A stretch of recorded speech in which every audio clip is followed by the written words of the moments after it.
Earth, alam ko mahilig ka mag-Facebook. Pero alam mo ba, na nakikita ni Facebook ang laman ng gallery mo kahit pa ikaw ay hindi nag-upload ng videos. O yung mga hindi mo in-upload sa Facebook, nakikita niya. Nakikita niya ang loob ng gallery mo. Bakit?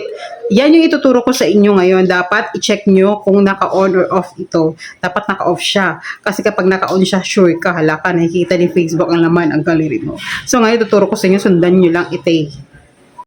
So, Mother Earth, punta ka lang sa settings. Ayan.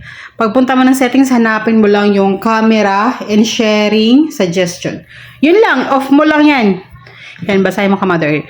So, ngayon, titingnan natin kung makakapag-upload ka pa ba ng picture kahit naka-off yan. So, susubukan natin. Punta tayo.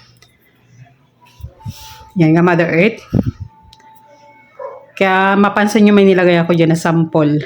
So, ibig sabihin, makakapag-upload ka pa rin kahit naka-off yun. Kasi kapag naka-on yun, nakikita ni Facebook ang laman ng gallery mo. Sana nakatulong. Bye! Babush! Bye! Bye na gari. Bye! Bye!